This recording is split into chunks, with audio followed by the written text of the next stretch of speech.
Hello, and welcome to the show. My name is Marlo, and as you can tell by the title, VancouFur is coming up here rather rapidly. I anticipated having more time to create more videos than I have done thus far, but I have a tendency to bite off a little bit more than I can chew. Anyway, the point of this particular video is, well, I already talked about artwork in the fandom, about fursuits, and even about music via my Sub-Level 3 interview. But there is this one giant thing that I forgot to talk about, and perhaps is the most important entry into this series. Of course, I am referring to the furry convention, and what to expect as a first-time visitor.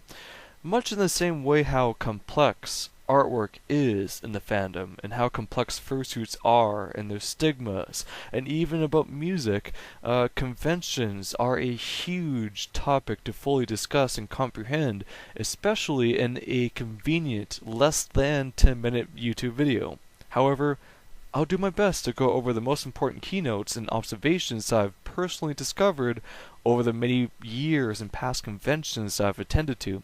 However, I want to take a quick opportunity to remind everybody that, well, I shall be attending VancouFur for the entire convention, and if you wish to come up to say hello to me, please, don't hesitate. I'd be extremely humbled and happy to meet a few of my subscribers. I don't expect that happening, but it would be extremely interesting if it did. I'd be honored to hang out with some of you fine ladies and gentlemen. And that leads me to probably the biggest thing, the most significant aspect, the most important thing to take away from this video in regards to furry conventions is that you can't expect anything. Furry conventions are, by definition, social events. No one else besides yourself is responsible to create a fun and exciting experience at one of these conventions. Now, some may point out the irony behind this because there are a good amount of stereotypes, whether they're true or not, about furries and how antisocial they can be and how their entire convention, no matter which one it is nor where it's hosted, is revolved around socializing with others. However, this doesn't change the fact that no matter whoever attends a convention, they have to put effort into his or her experience. Now, furry conventions differ from other events such as a hockey game or a concert because all you gotta do is to show up, enjoy the show, and then just go home afterward. Everything is organized, planned out, and it's a spectacle to take in. With furry conventions, you are the spectacle, and it's up to you, and you alone, to develop and flourish your experience. Well, how does one do that? Well, as I said, furry conventions are social events. You just can't expect to show up at the hotel and stand around and wait for something to happen. I mean, you can, but odds are you'll just become bored. But anyway, conventions usually have multiple panels featuring things of interest to discuss with others, organized party games, dealers' dens, and artists' alleys to browse and purchase artwork and other merchandise, organized dances, sometimes stand-up comedy. There's just a wide plethora of various little activities that are usually listed either online or in the brochure that is provided with your registration. And one of the cool things about that is that you're not expected nor required to attend any of these events if you don't want to. It's entirely up to you to make that initiative to attend or participate. It's kind of like a pick-your-own-adventure type deal. You can choose to go to event A, B, and C and skip out on X, Y, and Z. However, that being said, a lot of the time, and this is just through my own observation, I could be wrong here, furries, they usually just kind of show up at the hotel with very little to no plans and rely on their already established friendships to kind of lead the way. Now, what I mean by that is a lot of time they'll just fly by the seat of their pants, and sometimes it can be highly effective if said individual is quite popular. They will never run out of things to do because their popularity will grant them the social benefits that comes with that, since, after all, it's a social event. Now when it comes to someone like me who is far from popular, it's entirely up to my own initiative and social effort to generate fulfilling experiences. This often includes planning or attending or participating in things that interest me at the convention, even if it's outside of my own comfort zone, such as attending dances and parties. Now, I'm not that social of a person, so making this large leap to attend a convention after long 5 years, it's quite something. I've already gone out of my way to socialize with people who I don't know, to research what social events are being held, such as room parties and the alike. I'm making a rough schedule to try to follow, but at the same time, as I said at the beginning of this video, I am not expecting anything, and neither should first-time attendees. Just go out there, create your own fun, step outside your comfort zone, be a little ambitious because you may regret not putting yourself out there as much as you would. I know I've had that regret before in the past. Another thing to take into consideration is that a lot of furry conventions have a central theme, if you will, such as a tribal theme or gold rush theme, and VancouFur 2018 is having a futuristic theme, similar to the Jetsons. However, that being said, despite attending 6 conventions in the past, I cannot, for the life of me, remember the majority of these themes. This is because I feel, in my opinion, they are a little bit redundant, a little bit irrelevant. Sure, they will have some sort of decorations throughout the hotel and perhaps merchandise catered to that theme, but at the end of the day, it's still a hotel, and that hotel is open to the general public. They can't refurbish the entire hotel to a particular theme for, 3 to 4 days that the convention's being held. It would just be really impractical. So, this is why I've always said that most conventions are hotel themed, as opposed to the attempted central theme behind the vision of the furry convention. And because the hotel is open to the general public during the time of the convention, there is a high level of social tact required. These conventions are not private, so showing everyone respect and space and displaying good social graces are paramount, especially for those who want absolutely nothing to do with the convention, just want to mind their own business.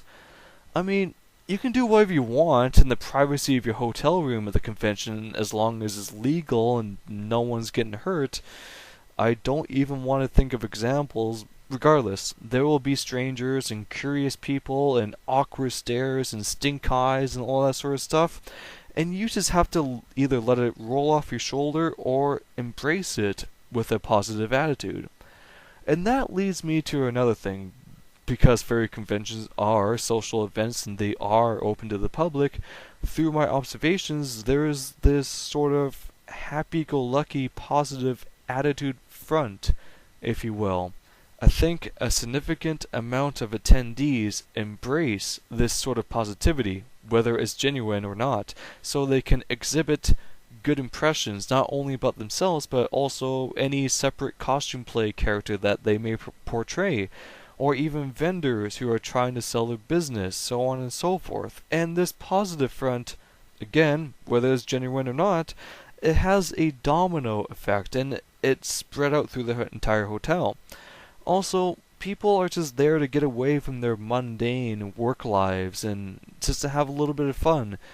You may hear about people suffering from post-convention depression or PCD because the amount of positivity they have experienced first or second hand was enlightening, and it has to end at some point.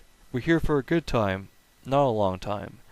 So that means, for a few days at least, I have to push away my sarcastic, cynical, jaded, satirical, cold, and bitter self. But don't worry, your usually scheduled Marlowe should return shortly. And that leads me to the final subject of this video. It's, much in other aspects in life, it's not what you know, it's who you know. A good example is actually one from myself. Out of the 6 previous conventions that I've attended, only one of them has been worthwhile. This was because I was spending a good amount of time with someone who was rather well known and is a good friend of mine. I got to rub shoulders with a lot of admirable furry artists and personalities that they like, and I was always looked after, made sure I was having fun, that I was fed, and had all the perks of what it's like to be a popular person at a convention. I was essentially given the VIP treatment, but not exactly. I was a mere tag-along, a liability, but I still had fun. I still partied, I still danced, I got really drunk and silly, so it was a cool experience for me. This time around, I won't have any of that. I wish I knew a heck of a lot sooner that I had to generate my own happiness at conventions, and that's what I'm planning on doing. I do have my fursuit this time around, but it's a mere hook. Kinda like how peacocks display their feathers to attract a mate.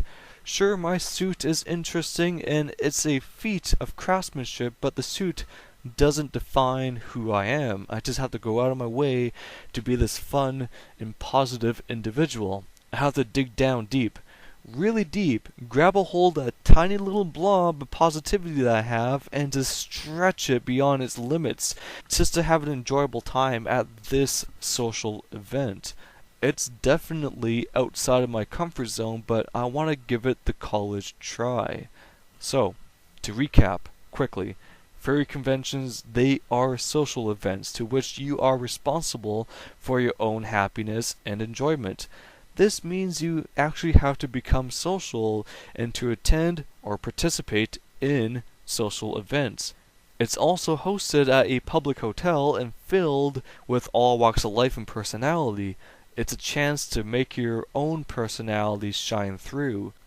Additionally, it's not what you know, it's who you know and how to make the most of those friendships and experiences. You could very well say that it's a popularity contest, and in some respects, it is. And the biggest thing you gotta remember is that you cannot expect anything beneficial just to happen on its own. You have to go out and make it happen, which, believe me, it's a rather tall order for a lot of people, not just furries. I think I had the ambition to go out and to socialize in such a large convention. I've had many months to mentally prepare, but with that being said though, I still don't really feel 100% ready for something like this, and if we're going to be honest, I don't think there's much more I can do to prepare, and I just have to go out, sink or swim, and I sincerely hope to have a fun time. Again, please feel free to say hello to me, or to hang out if you want. You can contact me via Twitter at MarloSinica, and I would be happy to make your acquaintance. Thank you so much for listening, and take care.